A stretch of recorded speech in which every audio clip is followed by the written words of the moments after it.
से चैप्टर जो हम स्टार्ट कर रहे हैं, सबसे पहले तो अपन देखें कि यूनिवर्स में जितनी भी चीजें उन सबके अंदर बेसिक पार्टिकल कौन सा है? एटम। ठीक ना? तो एटम का जो सबसे पहला नाम लिया वो कौन से साइंटिस्ट ने नाम लिया? डाल्टन। Dalton's atomic theory. और डाल्टन साइंटिस्ट ने सबसे पहले ये बोला कि all matter are made of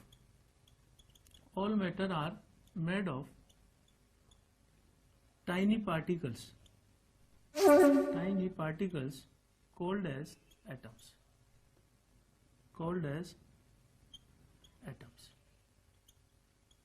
ठीक, ये इसका पहला पॉइंट था। मतलब डाल्टन पहला साइंटिस्ट था जिसने कहा कि हर चीज के अंदर क्या पड़ा हुआ है? एटम। ठीक ना? पर एटम के अंदर क्या पड़ा हुआ है ये इसने डिस्कवरी नहीं की। ठीक ना? इसने बोला, और एटम को इसने क्लासिफाई कैसे किया कि atoms take part in chemical reaction. Atoms can take part in chemical reaction, यानी कि एटम की डेफिनेशन यही है, the smallest particle which participate in the chemical reaction. हमसे पूछा है केमिकल रिएक्शन में कौन पार्टिसिपेट करता है, तो एटॉमिक लेवल पे रिएक्शन होती है। Atoms will participate in chemical reaction. और तीसरा पॉइंट इसने बोला कि all atoms are same, all atoms are identical in particular element.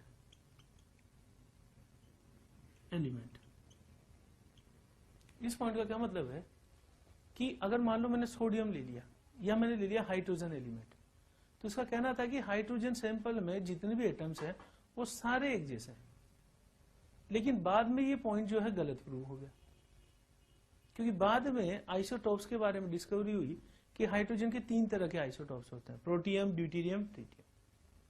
लेकिन डाल्टन के टाइम तक ये नहीं पता था, तो उसने बोला कि कोई भी एलिमेंट उठा लो आप, उसमें सारे एटम्स आइडेंटिकल होंगे। ये स्टेटमेंट गलत है डाल्टन का। ये दोनों तो सही है कि सारी चीजों में कौन सी बेसिक पार्टिकल है? एटम। और केमिकल रिएक्शन में कौन पार्टिसिपेट कर रहा है? एटम। इसने एक चीज और बोली कि atoms can not be generated और डिस्ट्रॉयड।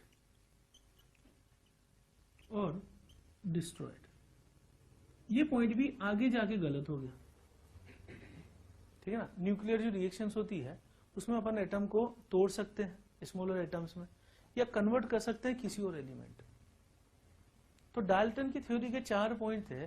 पहला पॉइंट कि सारे कंपाउंड में बेसिक पार्टिकल कौन सा है? एटम। रिएक्शन में कौन पार्टिसिपेट करता है? एटम। ये दोनों पॉइंट गलत हो गए। All atoms are not identical in particular element and atoms can be destroyed और एटम्स कैन बी ब्रोकन। ये बातें पता लगा। तो डाल्टन का कंट्रीब्यूशन क्या था कि इसने सबसे पहले एटम्स के बारे में बात की।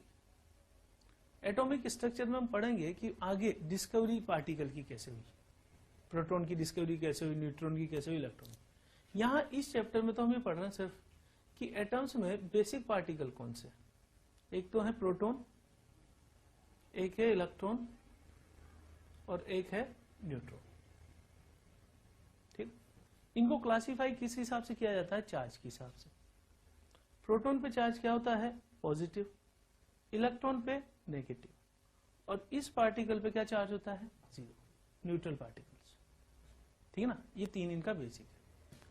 प्रोटॉन और इलेक्ट्रॉन दोनों किस में रहते हैं? ये रहते हैं न्यूक्लियस में। सॉरी, यहां गलत बोल दिया मैं, कि अगर अपन न्यूक्लियस की बात करें, ठीक, तो प्रोटॉन का स्ट्रक्चर होगा ऐसे। इसमें बीच में एक कॉन्सेंट्रेटेड सर्किल होगा। इस कॉन्सेंट्रेटेड सर्किल को हम क्या नाम देते हैं? न्यूक्लियस। और न्यूक्लियस में 2 चीजें कौन सी होती है? Proton plus neutron. और इस सर्किल के आसपास न्यूक्लियस पे चार्ज कौन सा होगा? पॉजिटिव। ठीक है? किसकी वजह से चार्ज? प्रोटॉन की वजह से। और इसके आसपास क्या घूम रहे हैं?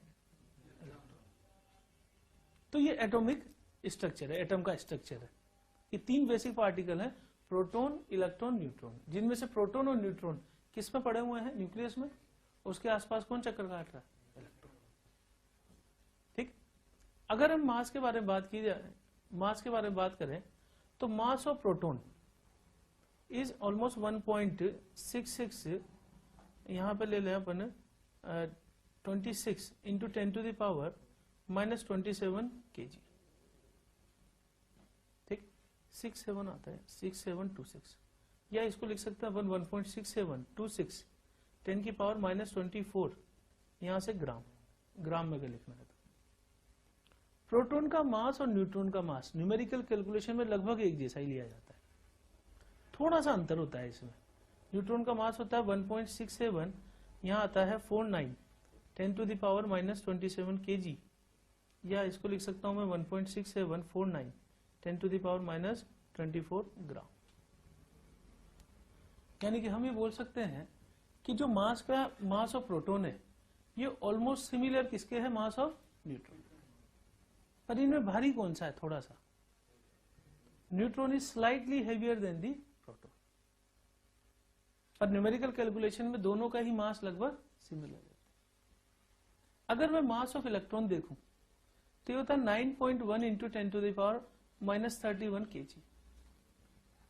बताइए किसका मास ज्यादा है, प्रोटॉन का कि इलेक्ट्रॉन का? प्रोटॉन का।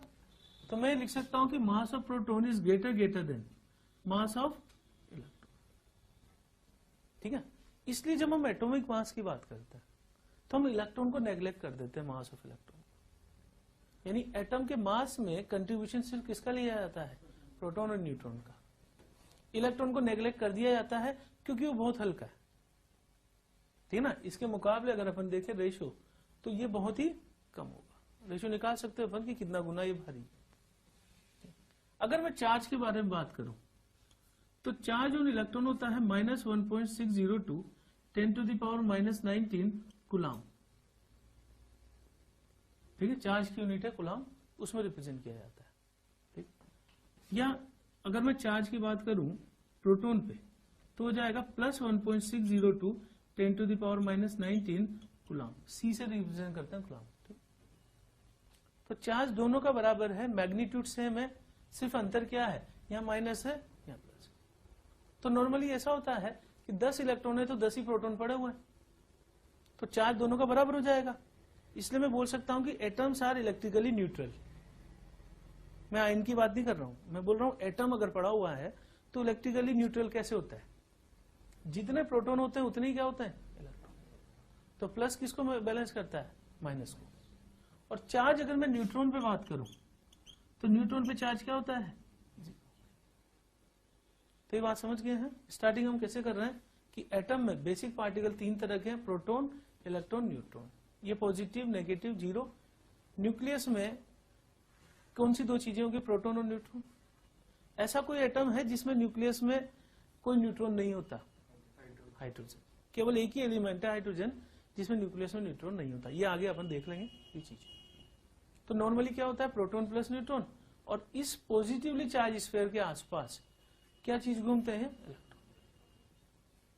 ये वाली जो चीज है इनकी डिस्कवरी कैसे हुई, ये सारी चीजें हम एटॉमिक स्ट्रक्चर में पढ़ने वाले हैं। वहां ये वाला पार्ट डिटेल में पढ़ाया जाएगा, है ना। इलेक्ट्रॉन की डिस्कवरी कौन से एक्सपेरिमेंट से हुई, इसके बाद न्यूक्लियस की डिस्कवरी रदरफोर्ड के एक्सपेरिमेंट से हुई, ये सब चीजें हम वहां पढ़ेंगे। अभी हम एटम में सिर्फ पार्टिकल देख रहे हैं। उन पार्टिकल में मास अगर अपन देखें तो सबसे ज्यादा मास किसका होगा, न्यूट्रॉन का, उसके बाद प्रोटॉन, और सबसे हल्का कौन होगा, इलेक्ट्रॉन। लेकिन न्यूमेरिकल कैलकुलेशन में इन दोनों का मास लगभग क्या लेंगे, बराबर लेंगे। चार्ज दोनों पे बराबर है मैग्नीट्यूड में, लेकिन इलेक्ट्रॉन पे माइनस और प्रोटॉन पे प्लस, और न्यूट्रॉन पे चार्ज 0।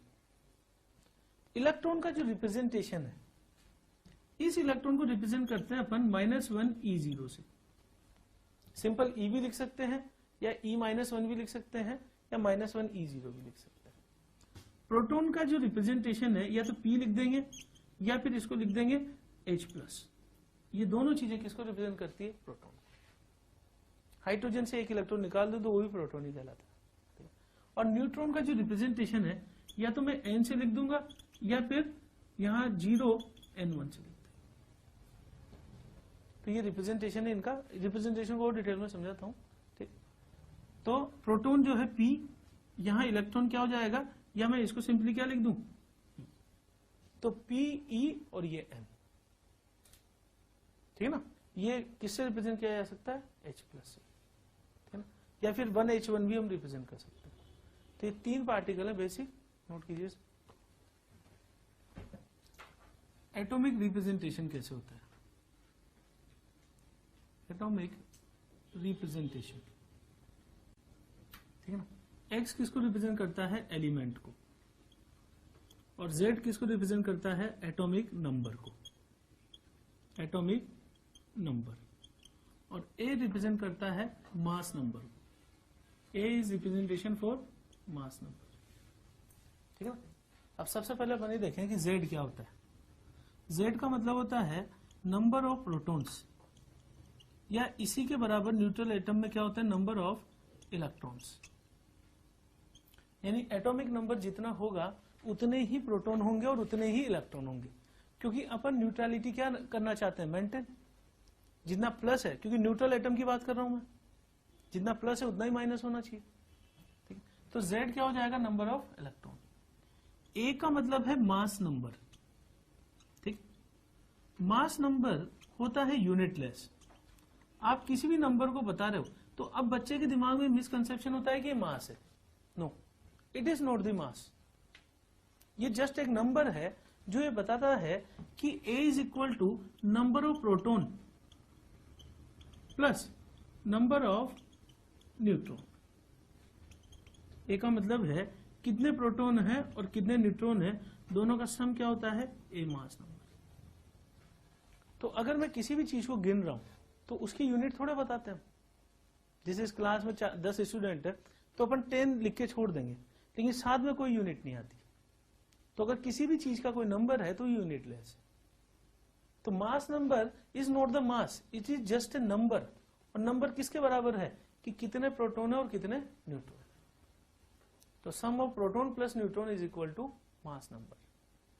जैसे फॉर द एग्जांपल अगर मैं ले लूं 1H1, ये रिप्रेजेंटेशन मैंने कर दिया, तो इसका मतलब इसमें प्रोटॉन कितने होंगे, इलेक्ट्रॉन कितने होंगे इसमें, 1। और ये चीज मास नंबर है, A इज इक्वल टू 1, तो होगा प्रोटॉन प्लस न्यूट्रॉन। प्रोटॉन 1 रख दिया तो न्यूट्रॉन इसमें क्या हो जाएगा, 0।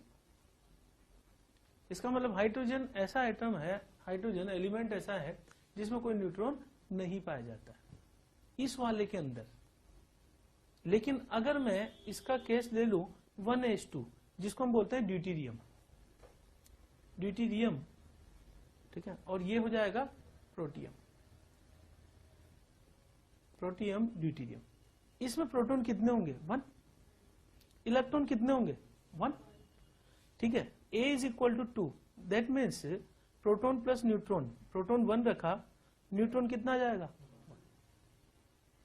यानी पहला क्वेश्चन तो यहीं से बन गया जेई के लेवल का, कि अगर मैं बोलूं कि hydrogen element does not contain any neutron, statement सही है कि गलत है, रॉन्ग स्टेटमेंट है ना।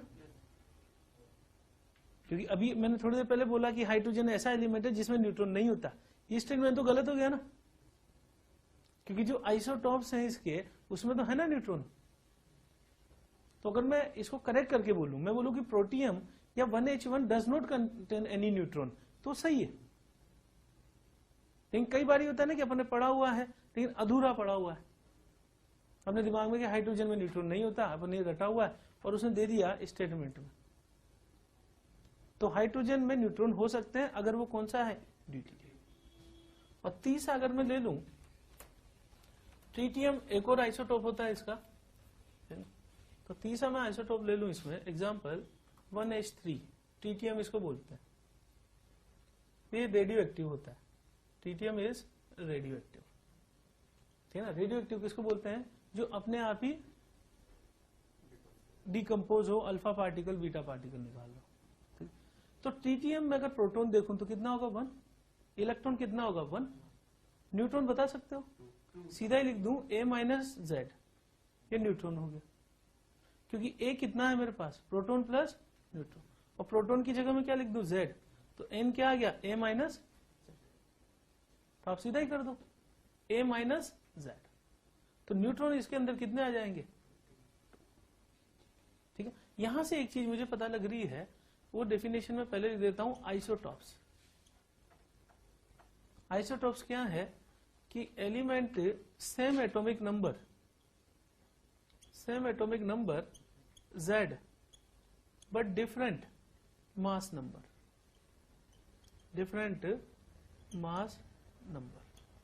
A। तो ऐसे एलिमेंट जिनमें ये वाली चीज सेम है, नीचे वाली चीज किसको बोल रहा हूं मैं, एटॉमिक नंबर को, जिनमें एटॉमिक नंबर सेम है बट मास नंबर डिफरेंट है, ऐसे कंपाउंड को हम आपस में क्या बोलेंगे, आइसोटॉप। तो आइसोटॉप के एग्जांपल हो गए 1H1, 1H2, 1H3। ऐसे कार्बन के दो आइसोटॉप है 6C12, 6C14, ये रेडियो एक्टिव है। ठीक, तो 6C12 में अगर मैं बात करूं तो प्रोटॉन कितने हैं, 6, इलेक्ट्रॉन कितने हैं, 6, और न्यूट्रॉन कितने हैं, 6। इसमें बात करूं प्रोटॉन 6, इलेक्ट्रॉन कितने हैं, 6, और न्यूट्रॉन कितने हैं, 8।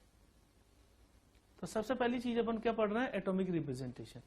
जिसे मैं एग्जांपल ले लूं 2He4, ठीक, तो प्रोटॉन कितने हैं, 2, न्यूट्रॉन कितने हैं, 2, सॉरी ये 2 लिख दिया।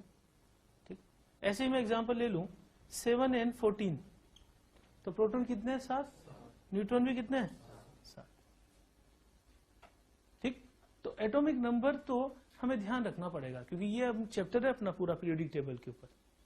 तो जेई आपको एटॉमिक नंबर नहीं देगा, लेकिन मास नंबर, ये वाली चीज मास नंबर एग्जाम में दी हुई होती है, तो ये चीज आपको रटने की जरूरत नहीं है। एटॉमिक मास नंबर के लिए मोलर मास वगैरह दिए हुए होते हैं, ठीक है, बट एटॉमिक नंबर तो हमें याद होना चाहिए। तो मैं शुरुआती कुछ एलिमेंट लिखा देता हूं, बाकी डिटेल में हम पीरियोडिक टेबल में पढ़ने वाले हैं उनको। ठीक, यहां तक नोट कीजिए इसको।